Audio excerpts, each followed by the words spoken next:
Hello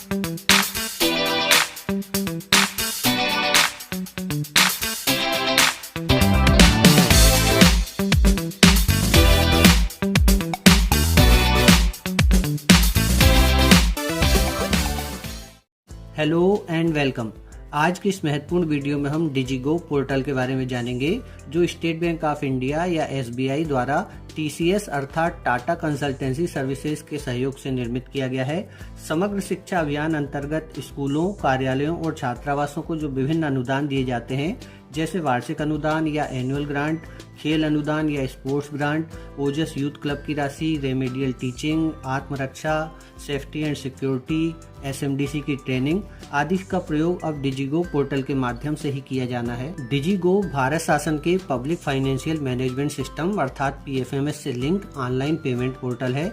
Madhya Pradesh में पिछले वर्ष समग्र शिक्षा योजना अंतर्गत स्कूलों, छात्रावासों और कार्यालयों का एजेंसी के रूप में रजिस्ट्रेशन करके कुछ जिलों द्वारा सीधे पीएफएमएस पर कार्य किया गया था। इसके अंतर्गत एसबीआई में एजेंसी का जीरो बैलेंस अकाउंट ओपन किया गया था, जो राज्य के एसएनए या सिंगल नोडल अकाउंट से लिंक था।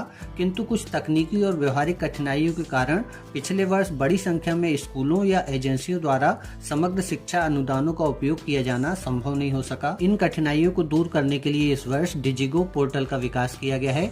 डिजिगो पोर्टल चूंकि पीएफएमएस से लिंक है, इसलिए पिछले वर्ष जिन स्कूलों, छात्रावासों और ऑफिसों की एजेंसियां नहीं बन पाई थी, इस वर्ष उनकी एजेंसियां बनाई जा रही हैं। इसके अलावा डिजिगो पोर्टल पर यूजर्स बनाने का कार्य भी जारी है। एजेंसियों को विभिन्न अनुदानों की राशियां मदवार लिमिट के रूप में जारी की जाएंगी और एजेंसियों द्वारा जो भी व्यय किया जाएगा वो वास्तव में राज्य के एसएनए या सिंगल नोडल अकाउंट से होगा। किसी मद के लिए जारी व्यय सीमा के अंतर्गत ही एजेंसियों द्वारा खर्च किया जा सकता है। आइए अब डिजिगो पोर्टल पर यूजर्स के बारे में जानते हैं।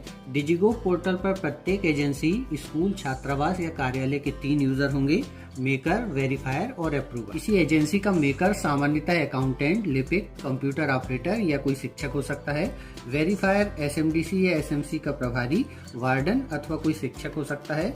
अप्रूवर हमेशा संस्था के प्रमुख, कार्यालय प्रमुख अथवा प्राचार्य होते हैं। हर एजेंसी के ये तीनों यूजर यूनिक होंगे। यथासंभव नियमित कर्मचारी को ही यूजर बनाया जाना चाहिए। साथ ही एजेंसी को यह भी सावधानी रखनी चाहिए कि बाजार में किसी शॉप पर या किसी अनधिकृत व्यक्ति को ना तो यूजर बनाए और ना ही उनसे डिजिगो संबंधी कार्य कराया जाए।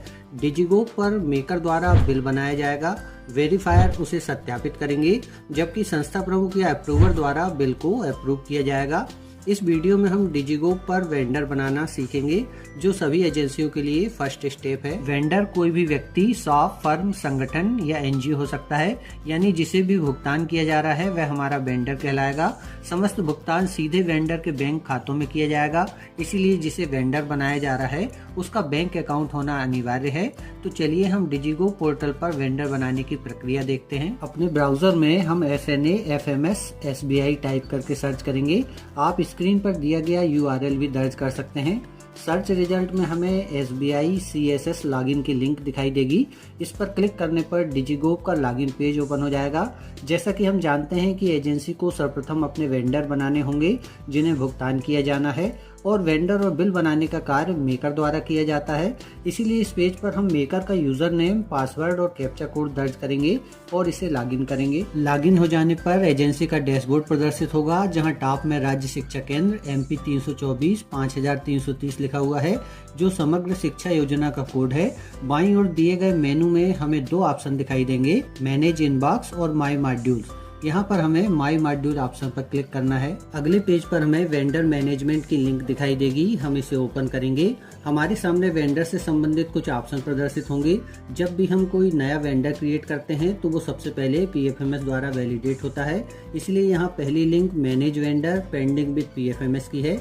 हम इस पर क्लिक करेंगे। अगली स्क्रीन पर हमारे द्वारा बनाए गए वेंडर्स जो अभी पीएफएमएस पर वैलिडेशन के लिए पेंडिंग हैं, उन्हें हम यहाँ सर्च करके देख सकते हैं।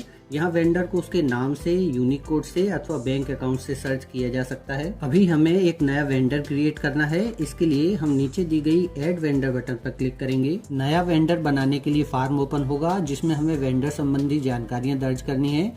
जिन फील्ड्स में रेड स्टार लगा हुआ है वे सभी फील्ड मैंडेटरी यानी अनिवार्य हैं। यहाँ वेंडर टाइप की ड्रॉप डाउन से सबसे पहले हमें अपने वेंडर का प्रकार चुनना है। यहाँ पर्सनल, कमर्शियल, इंस्टीट्यूशनल और एनजीओ के विकल्प दिए गए हैं, किंतु ज्यादातर हम दो प्रकार के वेंडर बनाते हैं, पर्सनल और कमर्शियल। हम यहाँ एक पर्सनल वेंडर बनाने जा रहे हैं। यदि किसी व्यक्ति का वेंडर बनाया जाएगा तो वह पर्सनल वेंडर होगा, और यदि किसी शॉप, फर्म या व्यावसायिक प्रतिष्ठान का वेंडर बनाया जाएगा तो वह कमर्शियल वेंडर होगा। तो चलिए हम अपने वेंडर का नाम, mobile, email address, bank account आदि जानकारियां दर्ज कर देते हैं। बैंक डिटेल में जब हम बैंक का IFSC कोड दर्ज करके कहीं ब्लैंक स्पेस में क्लिक करते हैं तो बैंक का नाम और ब्रांच का नाम अपने आप सर्च होकर डिस्प्ले हो जाता है। इसके बाद हमें वेंडर का अकाउंट नंबर दर्ज करके नीचे दी गई ऐड बटन पर क्लिक करना है, जिससे हमारे वेंडर की जानकारी नीचे टेबल में प्रदर्शित होने लगेगी। इस टेबल में दाहिनी ओर वेंडर की जानकारी को एडिट और डिलीट करने के ऑप्शन भी दिए गए हैं। वेंडर की जानकारी का एक बार अच्छी तरह मिलान करके हम नीचे दी गई सेव बटन पर क्लिक करेंगे।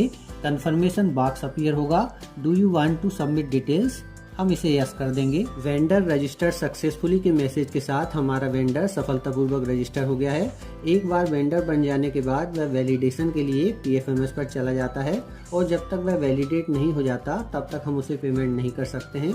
किसी वेंडर को वैलिडेट होने में 1-2 घंटे से लेकर 1-2 दिन भी लग सकते हैं। ऐसे सभी वेंडर जो PFMS पर वैलिडेशन के लिए पेंडिंग है, उनका स्टेटस हम यहाँ सर्च ऑप्शन से चेक कर सकते हैं। इसके लिए हम अपने वेंडर का नाम या उसका यूनिक कोड या उसका बैंक अकाउंट दर्ज करेंगे, और स्टेटस की ड्रॉप डाउन से पेंडिंग फॉर वैलिडेशन ऑप्शन को सेलेक्ट करके सर्च करेंगे। नीचे टेबल में वेंडर की जानकारी प्रदर्शित होगी। अभी इसमें हमारे वेंडर का स्टेटस पेंडिंग फॉर वैलिडेशन प्रदर्शित हो रहा है। इसे वैलिडेट होने में कुछ समय लगेगा, इसलिए अभी फिलहाल हम इसे लॉग आउट कर लेते हैं और हम अगले दिन आकर फिर से इसका स्टेटस चेक करेंगे। अगले दिन डिजिगो पर हम फिर से मेकर का लॉगिन करेंगे। मेनू में माई मॉड्यूल्स पर जाएंगे और फिर से वेंडर मैनेजमेंट ऑप्शन को ओपन करेंगे। हमें आशा है कि हमारा वेंडर PFMS और बैंक द्वारा वैलिडेट हो गया होगा, इसलिए इस बार हम यहाँ मैनेज वेंडर वेरीफाइड की लिंक पर क्लिक करेंगे। अगर हमारा वेंडर वैलिडेट हो गया होगा तो उसकी जानकारी हमें यहाँ सर्च ऑप्शन में दिखाई देगी। इसके लिए हम यहाँ वेंडर की डिटेल्स, वेंडर का टाइप, उसका नाम या उसका यूनिक कोड या उसका बैंक अकाउंट नंबर दर्ज करके उसे सर्च करेंगे। तो देखिए नीचे टेबल में हमारी वेंडर की जानकारी डिस्प्ले हो गई है, यानी हमारा वेंडर सफलतापूर्वक वैलिडेट हो गया है और अब हम इसे पेमेंट कर सकते हैं। यदि यहाँ हमारे वेंडर की जानकारी डिस्प्ले नहीं होती है तो इसका मतलब है कि अभी हमारा वेंडर वैलिडेट नहीं हुआ है और पेंडिंग है। हम उसे पहले बताए गए manage vendor pending with PFMS option में देख सकते हैं।